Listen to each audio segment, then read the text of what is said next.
parle musique avec la cérémonie des octaves et on commence par écouter Cousy Larsen. Sur les chemins qui menaient au fond de la vallée, on croisait des joyeux défilés, des sorciers. Avec le même sourire, elle se plaisait à tous les saluer. Et avant qu'ils ne lui répondent, à leur chanter: on va danser sur la corniche du Belvédère. On va danser sur la corniche du Belvédère. On va danser sur la corniche du Belvédère. On va danser sur la corniche du Belvédère.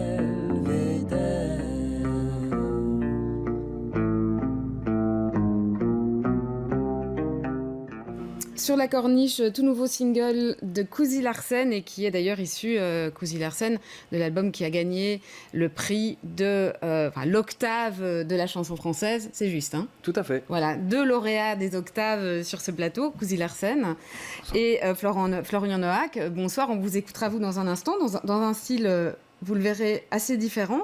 Quoique, justement, on va essayer de voir ce qui vous rassemble aussi, puisque cette cérémonie des octaves prévoit justement des rencontres plutôt inattendues entre des musiciens qui sont pas tout à fait du même univers. Qu'est-ce qui a fait, en fait, que vous avez décidé de faire, ou que vous retrouvez, en tout cas, Cousy Larsen et Florian Noack dans un binôme ? Est-ce que vous vous connaissiez l'un et l'autre ? Pas du tout. On a fait connaissance juste avant, là.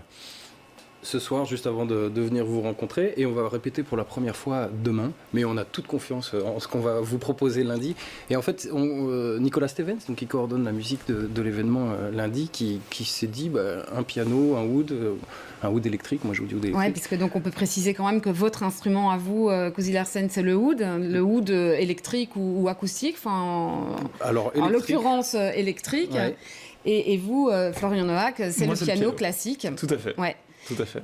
Et donc c'est Nicolas Stevens, qui est le directeur artistique de la soirée, qui vous a suggéré ce duo ? Voilà, il nous a suggéré de nous rencontrer, et puis il m'a proposé de regarder dans les pièces qui sont sur ton album, de voir là où je pouvais trouver quelque chose. Et il se fait qu'il y a justement des danses arméniennes. Enfin, c'est des titres de Komitas, tu pourras en parler mieux, Florent Coin, un compositeur arménien. Et là, comme moi, Komitas, je l'avais déjà écouté via la chanteuse Arax Mansourian, et que j'ai fouillé un peu dans le répertoire arménien, le répertoire du Moyen-Orient, là il y avait un point de rencontre, et donc on va l'essayer, ce point de rencontre, demain, et puis pour vous lundi. Ouais, Florian Noack, c'était inattendu de trouver justement des points de convergence avec Cousy Larsen. Mais en fait, disons qu'ici, le programme du disque que j'avais fait, c'était un programme qui sortait un tout petit peu de l'univers strictement classique, puisque, disons qu'au lieu de proposer des œuvres disons purement classiques, de Mozart, de Beethoven ou autres. Ici, c'est un programme justement qui explorait un petit peu les relations qu'il y a eu entre les compositeurs classiques et la musique inspirée du folklore, donc de différents folklores, par exemple le flamenco en Espagne, les chants populaires allemands, les danses paysannes scandinaves, les chants russes, etc. Et en l'occurrence, il y avait effectivement des danses arméniennes. Et évidemment, quand on part dans la musique inspirée du folklore, le piano étant l'instrument le moins folklorique du monde, c'est toujours un substitut pour autre chose. Quand on joue de la musique inspirée d'Espagne, évidemment, c'est écrit pour piano, mais c'est censé suggérer la guitare, des choses comme ça.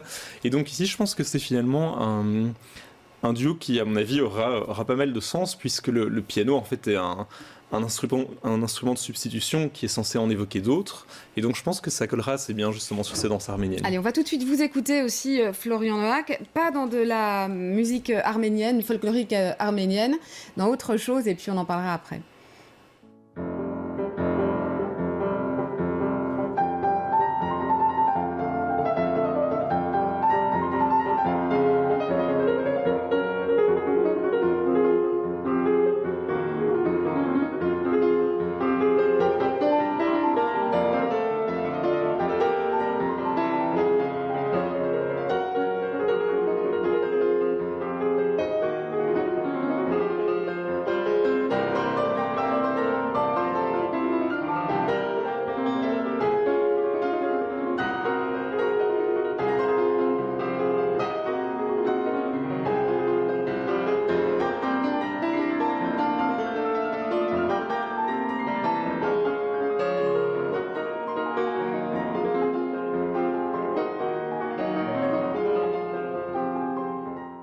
Borodine, qui est ce morceau, ce compositeur dans lequel on vous entend là maintenant, et qui est aussi inspiré d'ailleurs de musique populaire ou de musique folklorique. Exactement. Alors là, c'est un peu une inspiration plus imaginaire, c'est-à-dire que c'est pas basé de vrais motifs, sur des vrais motifs folkloriques, mais c'est un peu dans le style, ça s'appelle les danses polovtiennes, donc c'est extrait d'un opéra qui se passe justement en Orient, et donc ça évoque un Orient un petit peu imaginaire. Cousy Larsen, comment est-ce qu'on conçoit un duo comme celui-là, d'autant plus que vous vous rencontrez là maintenant pour la première fois. Le concert c'est lundi, et vous allez répéter seulement à partir de demain. C'est ça. Mais moi j'ai écouté la pièce et elle me fait quand même penser à pas mal de répertoires populaires ou classiques. Et donc je pense que ce qu'on va s'amuser à faire, c'est... alors Florian forcément il respectera comme il se doit la partition de Komitas, et puis on va prendre des tournants qui sont les tournants possibles dans la musique populaire, c'est-à-dire de jouer sur des questions-réponses entre nos deux instruments. Certainement qu'on va travailler sur une introduction qui fait partie du répertoire. Dans le répertoire classique populaire, on prend le temps d'introduire le mode dans lequel on va jouer la pièce, et je pense qu'on va explorer les portes ouvertes que Komitas Est-ce que ça pourrait vous apporter l'un à l'autre de nouvelles idées, peut-être de nouvelles inspirations dans votre travail musical à chacun? Pour moi, c'est certain, travailler avec un nouvel instrument, c'est travailler avec une autre approche du son. Et donc ça, c'est clair que ça enrichit énormément. Cousy Larsen ? De mon côté, j'avoue que... Bon, moi, j'ai pas pris cette partition, j'ai écouté, j'ai travaillé à l'ancienne, j'ai écouté la mélodie, et puis je me la suis mise, donc j'ai appris tradition par cœur. orale. Voilà. Et ça faisait longtemps que j'avais pas relevé la mélodie de quelqu'un d'autre, puisque je chante mes chansons, je fais que mes chansons, mes mélodies. Et donc j'étais dans... Voilà, de me remettre dans le répertoire de quelqu'un d'autre, ça m'a fait beaucoup de bien. Et donc je me suis dit, ah tiens, il faudrait que j'y retourne de temps en temps, plus souvent, pour m'inspirer sur mon propre répertoire par la suite. Eh bien, merci à tous les deux. Donc, c'est à voir cette pièce dont on ne connaît pas encore tout à fait, dont on ne sait en fait encore rien, puisque vous n'avez pas encore vous-même répété, Exactement. qui est une surprise donc pour tout le monde, à découvrir à la Madeleine lundi à partir de 20h30 pour la soirée des octaves. Vous serez l'un des duos, mais il y en aura d'autres. Et vous, d'ailleurs, Cousy Larsen, vous serez également en duo avec Amar 808, Sofiane Ben Youssef, pour là aussi une forme musicale qui se rapproche un petit peu aussi de vos sources d'inspiration, de l'électro-arabo-andalou.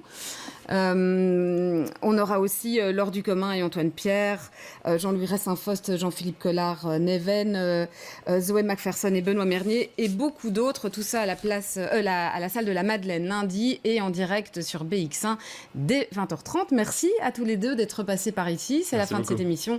Je vous souhaite à toutes et à tous de passer une excellente soirée. Je vous retrouve demain.